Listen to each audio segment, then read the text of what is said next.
5 situations où il faut toujours garder le silence.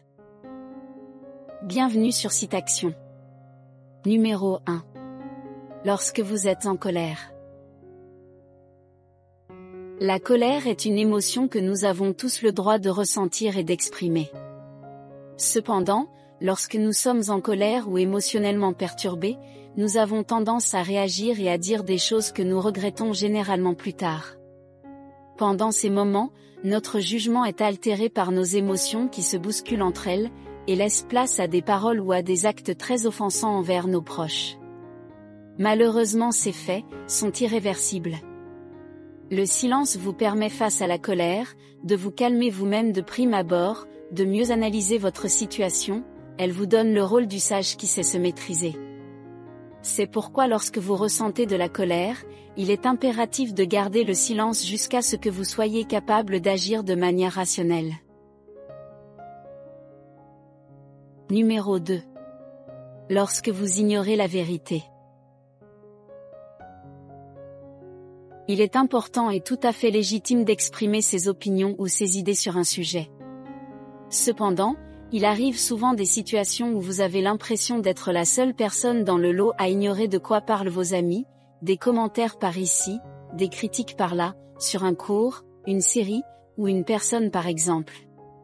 Alors pour vous mettre aussi dans le même bain qu'eux, afin de paraître vous aussi intéressant, vous donnez l'impression de vous y connaître, et il peut arriver que sans le vouloir, vous dites des choses complètement erronées sur le sujet.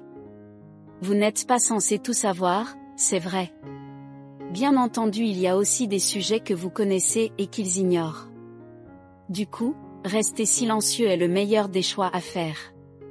Le silence vous permet d'éviter, de proliférer des futilités sinon vous passerez pour un clown, de dire des mensonges qui pourraient éventuellement vous porter préjudice.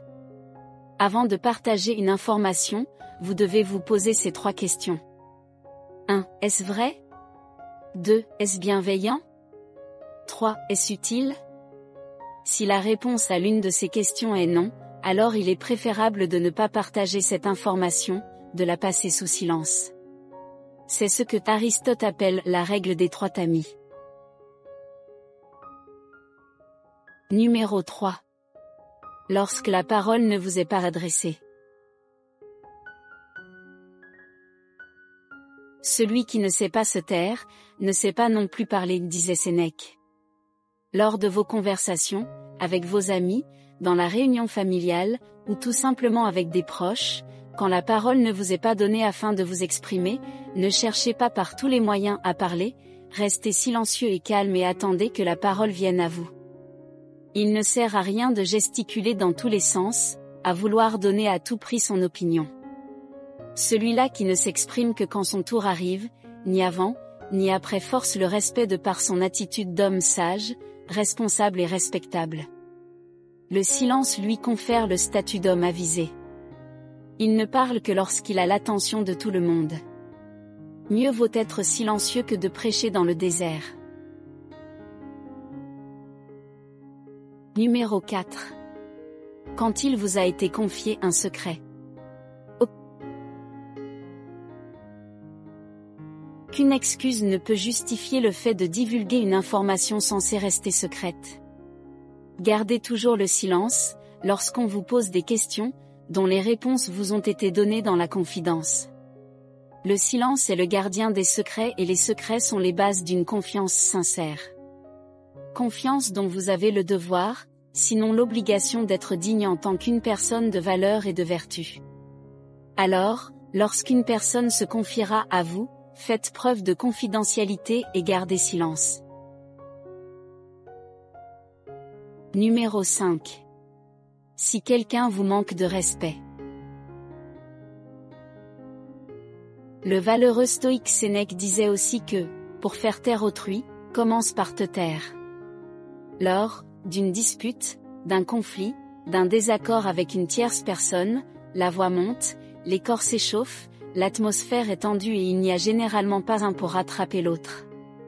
Plus aucune considération, plus aucun respect n'existe. Cependant, si vous arrivez à rester silencieux, à ne pas réagir face au manque de respect, vous renversez la situation. Envoyez un message. Rappelez-vous qu'on répond à un imbécile par le silence. Face à cette froide réaction, votre interlocuteur se sentira stupide s'il persiste dans sa lancée. Il aura beau vous manquer de respect qu'il ne pourrait vous faire flancher. Et puisqu'ainsi vous gagnez la partie dominante du rapport de force, il sera dans l'obligation de faire profil bas, d'accepter inconsciemment votre supériorité, de se taire pour ne pas paraître plus stupide qu'il ne l'est déjà. Quelle que soit la forme sous laquelle on vous manque de respect, regardez la personne en face, restez silencieux, ne dites rien. Cette communication non verbale est un message fort que vous lui véhiculez, vous l'aurez compris. Nous voilà à la fin de cette vidéo. Prenez soin de vous et à bientôt sur Site Action.